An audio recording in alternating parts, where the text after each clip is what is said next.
ये गाना लिखा किसने?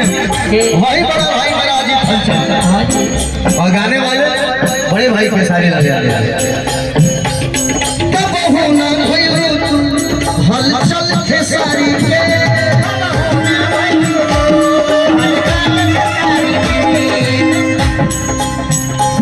छन छन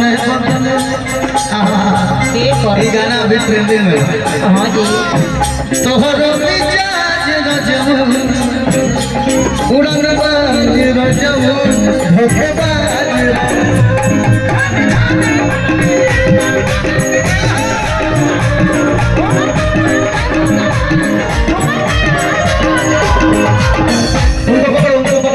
जाओ जाओ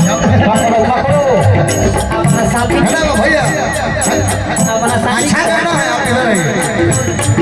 छन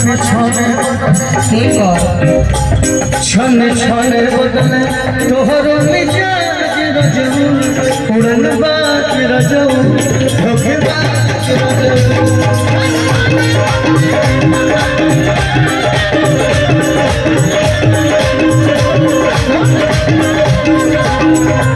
लास्ट लाइन अपने बहनों अपने माताओं के लिए कह के चल इनका फेवरेट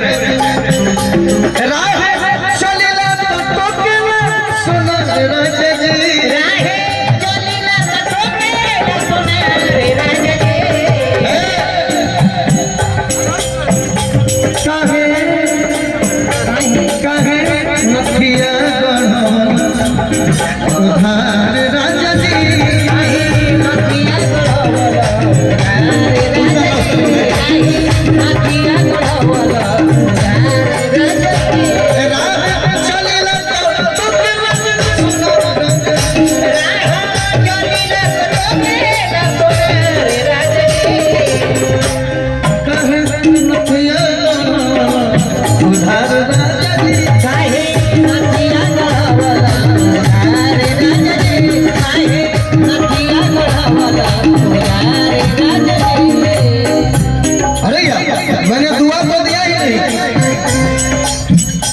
दुल्हा और दुल्हन के लिए मेरे तरफ से ये दुआ है कि अगली बार जब मैं आऊं तो सोहर गाने के लिए मैं आऊं।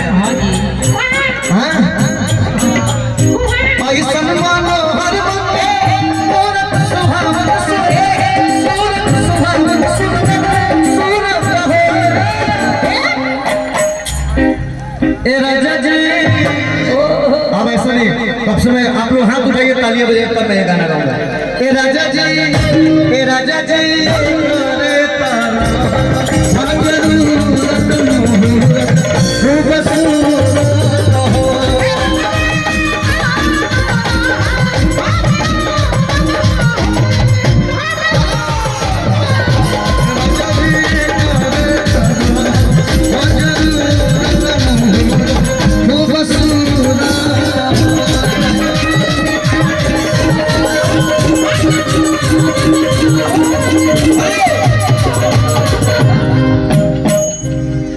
भोजपुरी क्या है?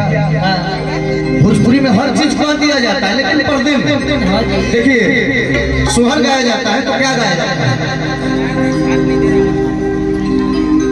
कितना अच्छा लगा।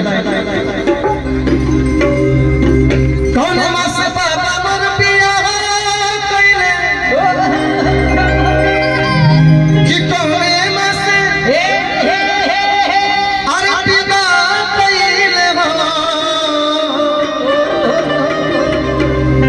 ए ललना कौने में से सैया से जिया सुतनी तो अरे गोदिया हमारा भारी भइले हो। ये अपना संस्कार है, ये भोजपुरी का संस्कार है। सब चीज कहा है लेकिन कुछ न कहा है। वैसे और ही बात है, जब पेट में भौजाई हमारे मान लो बाड़ी पेट में हमारे भतीजा होगा हमारे भौजाई हमारा माई से कहे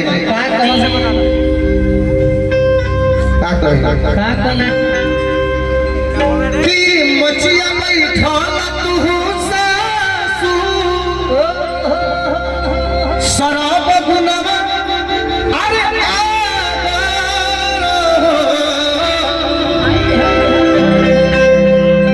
ए ललना मन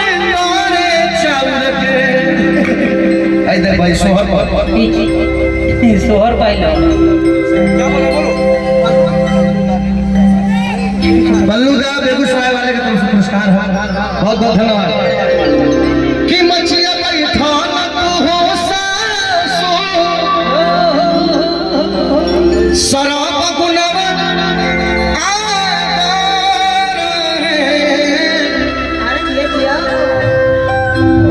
तुमको तो एक्टिंग नहीं आ रहा, मैं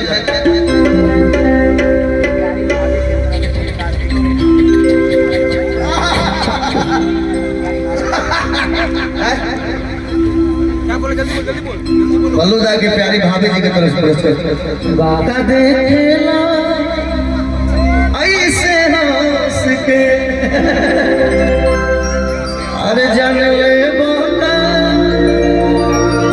मोरा में पास के।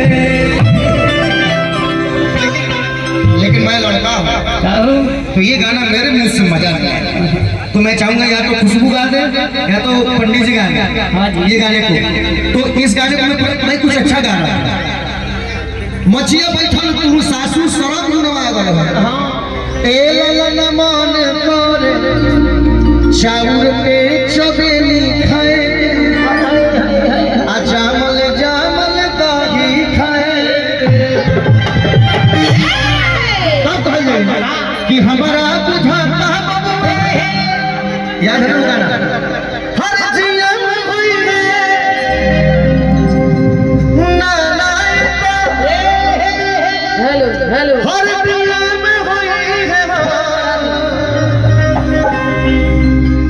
ए ललना ए राजा जी हिंद के सितारा इतना जियम हुई है उस पर जियम हुई है।